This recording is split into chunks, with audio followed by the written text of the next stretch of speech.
मंडळी नमस्कार, मी प्रशांत फाटक. आज वैशाख कृष्ण चतुर्थी शके 1946 सादर करत आहोत ठाणे वार्ता. पाहुयात काही ठळक घडामोडी.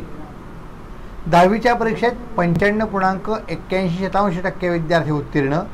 कोकण मंडळांनी बाजी. 29 तारखेला सगळ्या बहुजनांना एकत्र करून आम्ही मनुस्मृतीचे दहन करणार, जितेंद्र आव्हाड. आणि विधान परिषदेच्या कोकण विभाग पदवीधर मतदारसंघासाठी महाराष्ट्र नवनिर्माण सेनेची अभिजित पानसे यांना उमेदवारी. या आणि इतर घडामोडी विस्तृतपणे पण काही क्षणातच आमच्या फेसबुक पेज, तर यूट्यूब चॅनेल आणि संकेतस्थळाला सबस्क्राईब करायला विसरू नका. आपण पाहत आहात श्री स्थानक वाहिनी, ठाणे जिल्ह्याचं मुख्य व्यासपीठ. ठाणे वार्ता पहा श्री स्थानक वाहिनीवर. आता सकाळी 9:15 पासून रात्री 9:15 पर्यंत ठाणे वार्ता, ठाण्यातील पहिलं दृकश्राव्य माध्यम. ठाणे वार्ता आणि श्री स्थानक वाहिनीचं लाईव्ह स्ट्रीमिंग ठाणेवार्ता.com वरील लाईव्ह स्ट्रीमवर क्लिक करा आणि अगदी मोबाईलवरही ठाणे वार्ता श्री स्थानक वाहिनीचा आनंद लुटा. यासाठी आमचं ॲप डाउनलोड करा. ठाणे वार्ता पहा श्री स्थानक वाहिनीवर. आता सकाळी 9:15 पासून रात्री 9:15 पर्यंत ठाणे वार्ता, ठाण्यातील पहिलं दृकश्राव्य माध्यम. आपण पाहत आहात श्री स्थानक वाहिनी, ठाणे जिल्ह्याचं मुख्य व्यासपीठ. पावसाळ्यापूर्व अत्यावश्यक निगा आणि देखभाल दुरुस्तीच्या कामांसाठी ठाणे महापालिकेची स्वतःची पाणीपुरवठा योजना आणि स्टेम प्राधिकरण या दोन्हींकडे बुधवार 29 मे रोजी सकाळी 9 वाजल्यापासून गुरुवार 30 मे रोजीपर्यंत सकाळी 9 पर्यंत असा 24 तासांचा शटडाऊन घेण्यात येणार आहे. त्यामुळे या काळात ठाणे महापालिका क्षेत्रातले Ghodbunder road, Lokmanya Nagar, Vartaknagar, Saket, Ritu park, jail, Gandhinagar, Rustomjee, Siddhachal, Indiranagar, Rupadevi, Shrinagar, Samtanagar, Siddheshwar, इंटरनेटी, जॉन्सन यांच्यासह मुंब्रा आणि कळवा यांचा काही भाग येथील पाणीपुरवठा 24 तासांसाठी बंद राहणार आहे. शटडाऊन संपल्यानंतर पाणीपुरवठा पूर्वपदावर येईपर्यंत 1 ते 2 दिवस कमी दाबाने पाणीपुरवठा होण्याची शक्यता आहे. तरी नागरिकांनी पाण्याचा आवश्यक साठा करून ठेवावा, तसेच पाणी काटकसरीने वापरून सहकार्य करावे असे आवाहन ठाणे महानगरपालिकेने केले आहे. मनुस्मृती पुन्हा आणण्याचा प्रयत्न होत असून त्याला विरोध केला जाईल असा इशारा आमदार जितेंद्र आव्हाड यांनी आज एका पत्रकार परिषदेत दिला. आमचं संविधान म्हणजेच मनुस्मृती असं म्हणणारे जेव्हा सत्तेत येतात, त्याचे उदाहरण म्हणजे पाठ्यपुस्तकांच्या यादीत मनुस्मृतीचा समावेश होतो आहे. जी लोक 1950 मध्ये आम्हाला तुमचं संविधान मान्य नाही, संविधान म्हणजे मनुस्मृती, तीच लोक मनुस्मृती आणण्याचा प्रयत्न करत आहेत.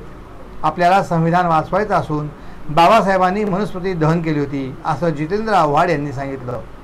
येत्या 29 तारखेला सगळ्या बहुजनांना एकत्र करून आम्ही मनुस्मृतीचे दहन करणार आहोत. महाडमध्ये बलिदान केलं तरी चालेल, पण पुस्तकात मनुस्मृती येऊ देणार नाही असा इशारा आव्हाड यांनी दिला. स्त्रियांमध्ये मनुस्मृतीमध्ये जे लिहिलं आहे ते सर्वांनी वाचावं. ज्योतिबा फुले यांनी शाळा सुरू केली नाही तोपर्यंत ब्राह्मण स्त्रियांना देखील शिक्षण घेता येत नव्हतं असं आव्हाड यांनी सांगितलं. महाडला ज्योती पेटवली तर संपूर्ण देशभरात ही ज्योती पेटेल. स्त्रिया म्हणजे पायातल्या चपला असं मनूचं म्हणणं आहे. स्त्रियांना हे पटतं का असा सवाल आव्हाड यांनी यावेळी उपस्थित केला. डोंबिवलीतील अमुदान कंपनीतील स्फोटानंतर गेले काही दिवस सुरू असलेलं शोधकार्य आता थांबवण्यात आलं आहे. या कंपनीमध्ये झालेल्या स्फोटात जवळपास 11हून अधिक व्यक्तींचा मृत्यू झाला होता, तर 7 जण जखमी झाले होते. गेले काही दिवस ढिगाऱ्या घालून मृतांचा शोध घेतला जात होता. नातेवाईकही वेड्या आशेने या परिसरात येत होते. मात्र आता हा शोध थांबवण्यात आला आहे. नातेवाईकांची आपल्या नातेवाईकांना शोधण्याची वणवण मात्र अजूनही सुरूच आहे. डोंबिवली दुर्घटनास्थळाची कामगार मंत्री सुरेश खाडे यांनी पाहणी केली. डोंबिवलीतल्या अमुदान कंपनीत झालेल्या दुर्घटनेप्रकरणी आज 5व्या दिवशी कामगार मंत्री सुरेश खाडे यांनी दुर्घटनास्थळाची पाहणी केली. यावेळी कामगार विभागातले अधिकारी दोषी असतील व त्यांच्यावर तत्काळ कारवाई केली जाईल असे आश्वासन खाडे यांनी दिले. या कंपनीचं ऑडिट कधी झालं होतं, ते कोणत्या अधिकाऱ्यांनी केलं होतं, त्यात काही हलगर्जीपणा होता का हे देखील पाहिलं जाईल असं स्पष्टीकरण खाडे यांनी दिलं. यापुढील घडामोडी एका छोट्याशा ब्रेकनंतर कुठेही जाऊ नका, पाहत राहा फक्त ठाणे वार्ता. सर्व नागरिकांना आवाहन करण्यात येत आहे की सध्या डासांमार्फत पसरणाऱ्या डेंग्यू या आजाराचा प्रसार रोखण्यासाठी प्रत्येकाने पुढील प्रमाणे कार्यवाही करावी. डेंग्यू आजार एडिस इजिप्ती हा डास चावल्याने होतो. या डासांची पैदास साचलेल्या किंवा साचवलेल्या स्वच्छ पाण्यामध्ये होते. 8 दिवसांपेक्षा जास्त दिवस पाणी उघडे व साचून राहिल्यास त्यात डास अंडी घालतात. अंड्यांच्या अळ्या तयार होऊन पुढे डास तयार होतात. यासाठी आपल्या घरातील पाणी साठे उदाहरणार्थ बॅरल्स, पिंपे, टाक्या, हौद, रांजणे इत्यादी दर आठवड्याला रिकामे करून घासून पुसून कोरडे करून पुन्हा भरावे. 1 दिवस कोरडा दिवस म्हणून पाळावा. पाणी साठ्यांना घट्ट झाकणे बसवावीत किंवा जुनी साडी, चादर, धोतर यांनी बांधून झाकून ठेवावीत, म्हणजे डास त्यात जाऊन अंडी घालणार नाहीत. घराच्या गच्चीवर, आजूबाजूला, अंगणात कोठेही पाणी साचू देऊ नये. भंगार सामान उघड्यावर टाकू नये. उदाहरणार्थ टायर्स, प्लास्टिक सामान, कुंड्या, टाकाऊ वस्तू इत्यादी. अशा सामानात पावसाचे पाणी साठून त्यात डेंग्यूच्या डासांची पैदास होते. घरातील कूलर्स, फ्रीजच्या पाठीमागील ट्रे हे देखील वेळोवेळी कोरडे करावेत. लक्षात ठेवा, नुसत्या फवारणीने डास घनता कमी होत नाही, तर त्यासाठी डास पैदास ठिकाणे नष्ट करणे ही आपल्या सर्वांची जबाबदारी आहे. कोणताही ताप अंगावर न काढता जवळच्या शासकीय रुग्णालयात मोफत औषधोपचार घ्या. अशा प्रकारे नागरिकांनी सहकार्य केल्यास डेंग्यूचा प्रसार रोखणे सहज शक्य आहे. ब्रेक नंतर आपलं पुन्हा एकदा स्वागत. शासकीय वसतिगृहाचा छताचा भाग कोसळल्याने वॉर्डनच्या डोक्याला गंभीर दुखापत झाली आहे. कल्याणमधल्या मागासवर्गीय मुलांच्या शासकीय वसतिगृहाचे छताचा भाग कोसळल्याने त्या ठिकाणी कार्यरत असलेला वॉर्डन गंभीर जखमी झाला आहे. त्याच्या डोक्याला गंभीर दुखापत झाली असून त्याला एक डोळा गमावण्याची वेळ आली आहे. यावेळी 23 विद्यार्थी घटनास्थळी होते. त्यांच्या जीविताला धोका झाला असता. या धक्कादायक घटनेमुळे एकच खळबळ उडाली आहे. कल्याण पश्चिमेकडील बेतुलकरपाडा येथे गौरी अपार्टमेंटमध्ये सामाजिक कल्याण विभागातर्फे मागासवर्गीय मुलांचे शासकीय वसतिगृह चालवले जाते. या वसतिगृहाच्या छताचा काही भाग रात्री 11:15 वाजता कोसळला होता. त्या ठिकाणी कार्यरत असलेले वॉर्डन रामचंद्र जाधव यांच्या डोक्यात हा छताचा भाग कोसळल्याने ते जखमी झाले आहेत. महाराष्ट्र राज्य माध्यमिक आणि उच्च माध्यमिक शिक्षण मंडळाकडून मार्च 2024 या कालावधीत घेण्यात आलेल्या इयत्ता 10वीच्या परीक्षेचा निकाल आज जाहीर करण्यात आला.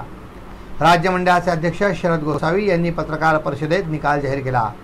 यंदा 10वीच्या परीक्षेत 95.81% विद्यार्थी उत्तीर्ण झाल्याची माहिती शिक्षण मंडळाने दिली आहे. यंदाही कोकण विभागानं बाजी मारली असून 99.01% विद्यार्थी उत्तीर्ण झाले आहेत. नागपूर विभागाचा निकाल सर्वात कमी म्हणजे 94.73% इतका लागला. राज्यातल्या पुणे, नागपूर, छत्रपती संभाजीनगर, मुंबई, कोल्हापूर, अमरावती, नाशिक, लातूर आणि कोकण या 9 विभागीय मंडळांमार्फत ही परीक्षा घेण्यात आली. यात नेहमीप्रमाणे उत्तीर्ण होण्यात मुलींनी बाजी मारली असून 97% मुले उत्तीर्ण झाले आहेत, तर 94.56% मुले उत्तीर्ण झाली आहेत. मंडळानं दिलेल्या अधिकृत संकेतस्थळांवर हा निकाल पाहता येईल. परीक्षेला प्रविष्ट झालेल्या सर्व विद्यार्थ्यांचे विषयनिहाय संपादित केलेले गुण उपरोक्त संकेतस्थळांवर उपलब्ध होतील. तसंच याची प्रत घेता येणार आहे. त्याचप्रमाणे डिजिलॉकर ॲपमध्ये डिजिटल गुणपत्रिका संग्रहित करून ठेवण्याची सोय उपलब्ध करून देण्यात आली आहे. अधिकृत संकेतस्थळांचे पत्ते आपण स्क्रीनवर पाहू शकता. ठाणे जिल्ह्याचा शालांत परीक्षेचा निकाल 95.56% लागला आहे. जिल्ह्यातून 1,13,403 विद्यार्थी शालांत परीक्षेला बसले होते. त्यापैकी 1,08,378 विद्यार्थी उत्तीर्ण झाले आहेत. विधान परिषदेच्या कोकण विभाग पदवीधर मतदारसंघातल्या निवडणुकीसाठी महाराष्ट्र नवनिर्माण सेनेनं अभिजित पानसे यांना उमेदवारी जाहीर केली आहे. सध्या या मतदारसंघात भाजपाचे निरंजन डावखरे हे आमदार आहेत. कोकण विभाग पदवीधर मतदारसंघासह मुंबई पदवीधर मतदारसंघ तसंच नाशिक विभाग आणि मुंबई विभाग शिक्षक मतदारसंघाच्या निवडणुकीसाठी येत्या 26 जूनला मतदान होणार आहे, तर 1 जुलैला या निवडणुकीची मतमोजणी होणार आहे. आपण पाहत आहात श्री स्थानक वाहिनी, ठाणे जिल्ह्याचं मुख्य व्यासपीठ. ठाणे वार्ता पहा श्री स्थानक वाहिनीवर. आता सकाळी 9:15 पासून रात्री 9:15 पर्यंत ठाणे वार्ता, ठाण्यातील पहिलं दृकश्राव्य माध्यम. ठाणे वार्ता आणि श्री स्थानक वाहिनीचं लाईव्ह स्ट्रीमिंग ठाणेवार्ता.com वरील लाईव्ह स्ट्रीमवर क्लिक करा आणि अगदी मोबाईलवरही ठाणे वार्ता श्री स्थानक वाहिनीचा आनंद लुटा. यासाठी आमचं ॲप डाउनलोड करा. ठाणे वार्ता पहा श्री स्थानक वाहिनीवर. आता सकाळी 9:15 पासून रात्री 9:15 पर्यंत ठाणे वार्ता, ठाण्यातील पहिलं दृकश्राव्य माध्यम. आपण पाहत आहात श्री स्थानक वाहिनी, ठाणे जिल्ह्याचं मुख्य व्यासपीठ. आपण आपले कार्यक्रम आम्हाला ठाणेवार्ता@gmail.com या आमच्या ईमेलवर कळवू शकता. ठळक घडामोडी शेवटी पुन्हा एकदा. 10वीच्या परीक्षेत 95.81% विद्यार्थी उत्तीर्ण. कोकण मंडळानं मारली बाजी. 29 तारखेला सगळ्या बहुजनांना एकत्र करून आम्ही मनुस्मृतीचे दहन करणार. जितेंद्र आव्हाड. आणि विधान परिषदेच्या कोकण विभाग पदवीधर मतदारसंघाकरता महाराष्ट्र नवनिर्माण सेनेची अभिजित पानसे यांना उमेदवारी. या होत्या ठाणे वार्ता. आपली एखादी बातमी बघायची राहून गेल्यास आपण आमच्या ठाणेवार्ता.in या संकेतस्थळ किंवा फेसबुक पेज तसंच यूट्यूब चॅनेलला अवश्य भेट द्या. तर पुन्हा भेटू पुढील बातमीपत्रात फक्त श्रीस्थानक वाहिनीवर. धन्यवाद.